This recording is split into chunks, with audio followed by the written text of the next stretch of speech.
Selamat datang di podcast hari ini. Kita akan masuk ke topik yang sering memicu debat besar, yaitu feminisme dan isu LGBT.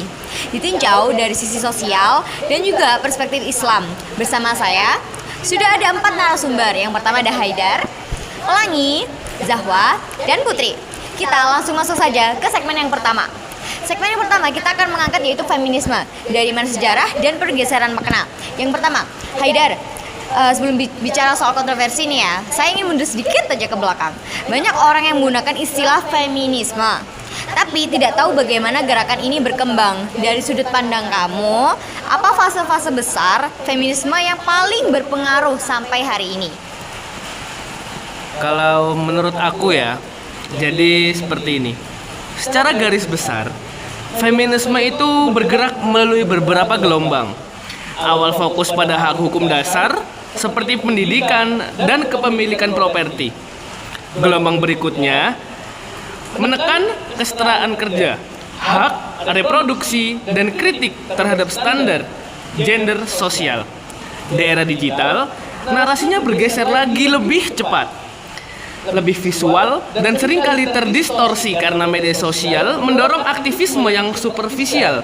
Polanya berubah, tetapi intinya masih sama, yaitu menuntut keadilan yang struktural. Berarti gerakannya itu kayak cukup panjang dan berubah-ubah ya. Tapi kritik terbesar terhadap feminisme modern itu kayak apa sih menurut kamu? Sebenarnya banyak sih aktivis yang terlalu fokus pada simbolisme ketimbang perubahan nyata. Ada pula kecenderungan perubahan itu yang menyamaratakan masalah di semua masyarakat. Tanpa pemahaman konteks, tuntutan kesetaraan bisa kehilangan arah dan justru menciptakan konflik yang baru. Baik, sekarang kalau dari perspektif Islam nih ya, sekarang sudut pandang agama. Banyak orang yang menganggap feminisme itu bertentangan dengan ajaran Islam nih. Terus apalagi pendapat kamu? Jadi gini ya, sebenarnya masalahnya itu bukan di feminisme itu sendiri, tapi pada interpretasi. Islam memberi hak pendidikan, warisan, transaksi, bahkan ruang kepemimpinan bagi perempuan sejak awal.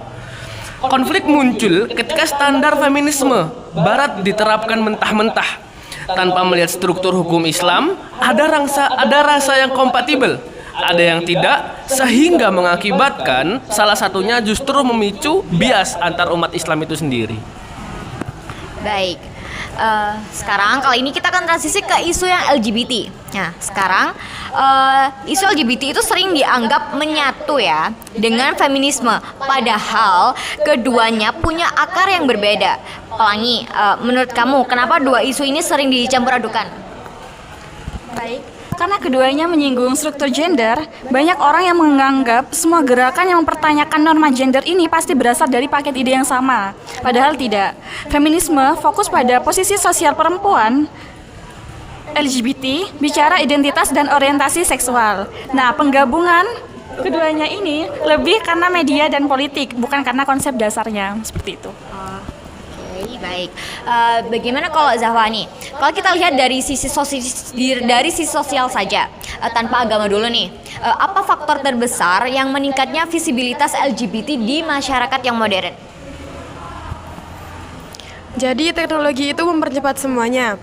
Orang bisa menemukan komunitas, berbagi narasi, dan mendapat ruang yang seharusnya tidak ada. Selain itu, urbanisasi membuat orang tidak lagi terikat pada norma komunitas kecil yang ketat. Akibatnya, ekspresi identitas jadi lebih beragam dan lebih terlihat. Bukan berarti jumlahnya lagi drastis, hanya lebih tampak dan lebih berani berbicara. Lalu bagaimana dengan risiko sosial dari visibilitas yang lagi naik ini? Polarisasi. Masyarakat yang tidak siap cenderung bereaksi berlebihan. Informasi yang tidak akurat memperparah situasi. Tanpa literasi yang memadai, konflik nilai jadi tidak terhindarkan.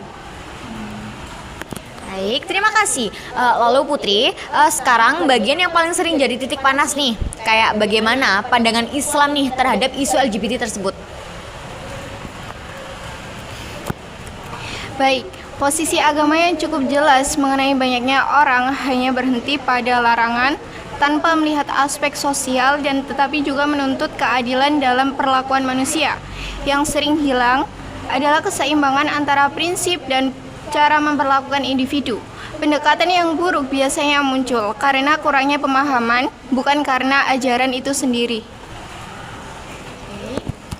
Jadi kayak apa nih perbedaan antara penilaian moralnya dan perlakuan sosial? Bisa dijelaskan antara perbedaannya? Betul. Norma hukumnya satu hal, tetapi cara menghadapi manusia yang sedang mengalami pergulatan identitas adalah hal lain. Banyak yang membaurkannya sehingga dialog tersebut sulit tercapai. Oke, baik, terima kasih atas jawabannya. Jadi sekarang saya ingin menghubungkan nih dua isu ini. Haidar, apakah feminisme dan LGBT memang memiliki jalur perjuangan yang seharusnya tidak disatukan? Jadi seperti ini. Setiap gerakan itu punya basis argumen yang berbeda. Menggabungkannya secara sembarangan membuat diskusi kehilangan fokus. Jika ingin objektif, keduanya perlu dianalisis secara terpisah, baru kemudian dilihat titik temu dan titik konflik antara keduanya. Kalau menurut Anda, bagaimana? Saya setuju, sependapat dengan Anda. Menyatukan semua isu gender hanya memudahkan narasi politik, bukan memperjelas masalah seperti itu. Oke, baik, terima kasih atas jawabannya. Jadi sekarang pembahasan kita ini cukup padat ya. Mulai dari gelombang feminisme, bagaimana Islam menempatkan perempuan, habis itu hingga bagaimana isu LGBT muncul dan dipahami. Terima kasih untuk Haidar, Pelangi, Zahwa, dan Putri. Semoga diskusi ini bisa membuka perspektif tanpa harus memaksakan kesimpulan tunggal. Jadi, terima kasih. Sampai jumpa di episode selanjutnya. Terima kasih.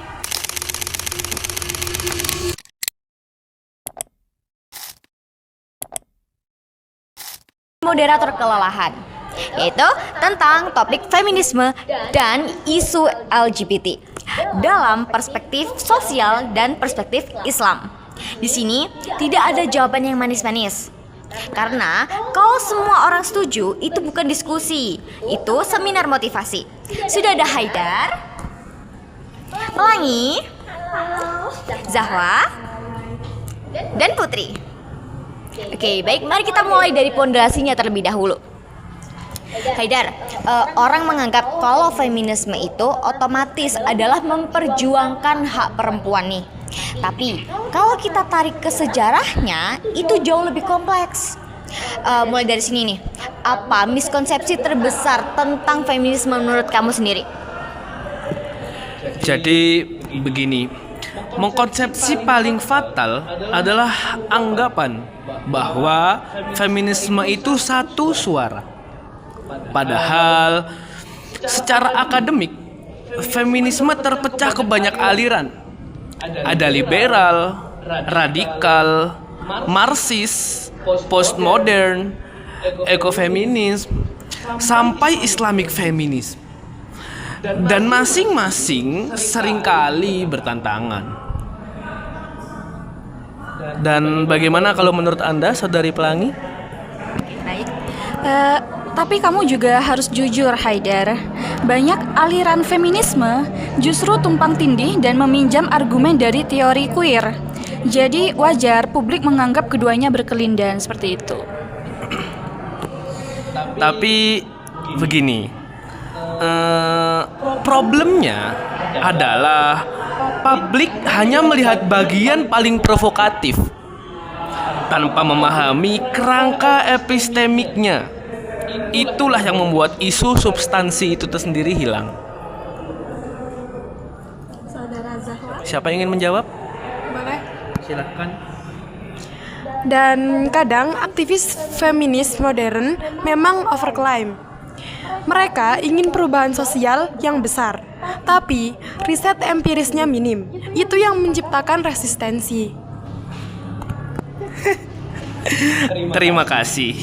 Ini poin yang tidak banyak diakui. Sejarah, mohon maaf, ini adalah poin yang tidak banyak diakui. Aktivisme tanpa literasi akhirnya hanya menciptakan sebuah polarisasi. Oke, baik. Jadi dari awal nih kita udah punya tiga tekanan nih. Yang pertama ada sejarah, kedua epistemologi, dan yang ketiga ada aktivisme. Nah, kalau salah satu hilang, pemahaman feminisme pasti bakal timpang. Jadi Haidar, langsung aja nih ke inti kerasnya. Apakah feminisme itu kompatibel dengan Islam?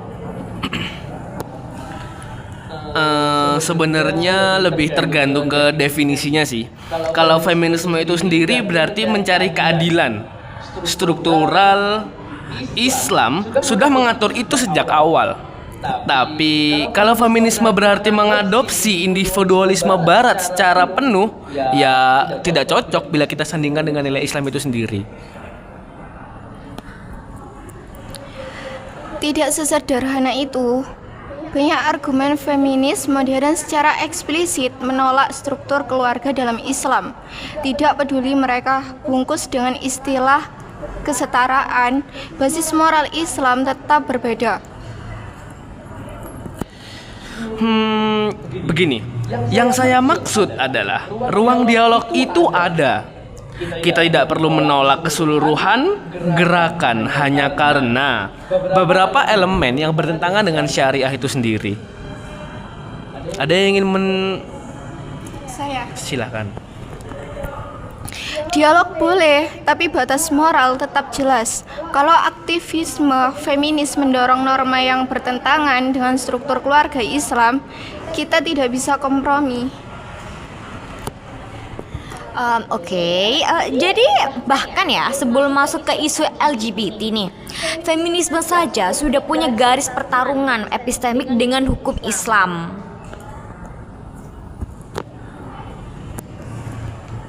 Tepat, dan itu harus didasari dulu sebelum melangkah ke isu yang lebih sensitif lagi. Oke, baik. Jadi pelangi nih, saya ingin tarik kamu masuk deh. Kenapa publik selalu mencampur feminisme dan LGBT? Apakah karena tuntunan mereka mirip atau karena framing sosial?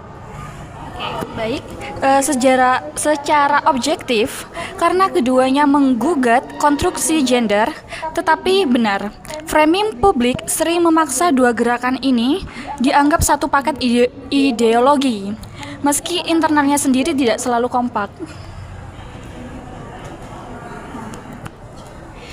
Justru itu masalahnya. Ketika feminisme dan LGBT dijadikan satu paket, publik muslim melihatnya sebagai satu ancaman tunggal terhadap nilai agama. Tapi, kalau responnya selalu defensif, tidak akan ada ruang analisis. Bukan semua isu LGBT itu harus ditanggapi sebagai ancaman moral. Analisis boleh, normalisasi tidak, itu garisnya. Waduh, ini sudah mulai memanas nih. Baiklah, kita lanjut ya. Zahwa, kalau misalkan dari sudut pandang kamu ya, dari sudut pandang sosial dan psikologis nih, apakah meningkatnya visibilitas LGBT itu fenomena sosial baru atau manusia memang dari dulu begitu? Atau hanya saja kini yang selalu terlihat? Jadi fenomena identitas itu bukan baru. Yang baru adalah ruang sosialnya. Ada 3 faktor besar. Yang pertama, digitalisasi membuat komunitas lebih mudah terbentuk. Yang kedua, urbanisasi melemahkan norma sosial berbasis komunitas kecil. Dan yang ketiga, pluralisasi nilai membuat orang berani mengekspresikan identitas non-formatif. Sebentar. Tapi begini, Mbak. Exposure besar-besaran ini membuat masyarakat menganggap fenomenanya meledak. Padahal visibilitas tidak sama dengan preferensi yang ada. Setuju, Haidar. Banyak moral panik muncul karena publik salah membaca data. Seperti itu. Tetap saja, visibilitas mempengaruhi persepsi moral masyarakat, dan Islam punya tanggung jawab menjaga struktur nilai tersebut. Tetapi, Menjaga nilai tidak berarti mematikan percakapan. Kalau diskusi ditutup, kebodohan justru berkembang. Tapi membuka diskusi berarti harus menerima semua bentuk ekspresi. Sebentar ya. Oke, sebelum kalian saling banting argumen lagi nih, saya masuk ke dimensi agama. Jadi Putri nih, secara hukum Islam ya, posisi LGBT itu cukup jelas. Tapi dalam praktik sosial, masalahnya tidak sesederhana larangan. Bagaimana kerangka Islam menangani realita identitas? Oke, jadi ada 3 lapisan yang sering disamakan, padahal itu hal yang berbeda. Yang pertama, penilaian moral. Yang kedua, pendekatan pastoral, cara memperlakukan individu. Dan yang ketiga, penanganan sosial, bagaimana masyarakat menjaga nilai tersebut. Masalahnya muncul ketika orang hanya fokus pada lapisan pertama dan mengabaikan 2 hal yang lain. Oke, tetapi Putri, lapisan kedua dan ketiga ini sering gagal dilaksanakan. Yang terjadi malah stigma dan kekerasan simbolik. Benar, tapi itu salah satu praktik sosial, bukan salah agama. Dua sisi juga harus dikritik. Aktivis LGBT kadang mendorong agenda yang terlalu agresif sehingga tidak sensitif terhadap norma masyarakat. Nah, kalau masyarakat sendiri itu tidak memberi ruang dialog, ya wajar aktivismenya menjadi agresif. Ya, disitulah konflik naik. Berarti ya dengan kata lain nih, semua pihak itu saling memicu guys. Sekarang saya akan lempar pertanyaan yang benar-benar bakal memecah ruangan nih. Apakah feminisme dan LGBT harus dipisahkan secara total dalam diskusi publik? Atau memang tidak mungkin dipisahkan? Waduh, jadi kalau menurut saya ya seperti ini. Secara akademik, keduanya memang harus dipisahkan. Basis teorinya berbeda, menyatukan dua gerakan itu hanya memperkeruh pemahaman publik. Tetapi Haidar, secara sosial itu tidak bisa. Realita di lapangan membuat isu-isu gender itu bertemu, mau kita suka atau tidak. Namun, secara psikologis, tidak semua individu LGBT memiliki perspektif feminis. Dan tidak semua feminis mereka bersatu hanya menciptakan konflik internal. Akan tetapi, secara teologis, memisahkan keduanya penting agar diskusi agama tidak tersirat ke agenda yang tidak ada dasarnya di dalam Islam. Waduh, pusing juga ya ternyata karena 4 perspektifnya ya benar-benar beda total ya. Karena inilah kenapa si publik ini bingung. Tapi begini Kak Yola, justru karena publik bingung, diskusinya harus dipisah. Inilah yang mendasari kenapa argumen saya bahwasanya keduanya tidak dapat digabungkan. Tetapi Haidar, justru karena publik bingung itu, maka diskusinya itu harus terbuka. Jadi biar kita sama-sama tahu seperti itu. Terbuka boleh, tetapi harus tetap ada batas moralnya. Ini itu masalahnya definisi batas moral sendiri yang diperdebatkan. Dalam konteks sosialnya tersendiri, itu diperdebatkan. Oke, sudah cukup ya. Karena kalian berempat nih bisa debat sampai pagi kalau misalkan saya biarkan ya.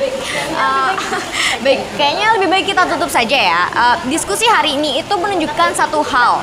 Yang pertama yaitu isu feminisme dan LGBT tidak bisa dipahami dengan logika yang hitam putih. Ada sejarah, struktur sosial, moral, identitas personal, dan intervensi media yang semuanya saling bertabrakan. Jadi terima kasih ya kepada Haidar, Pelangi, Zahwa, Putri. Semoga pendengar tidak hanya mendapat jawaban, tetapi juga alasan untuk berpikir lebih dalam. Sampai jumpa di diskusi berikutnya. Terima kasih.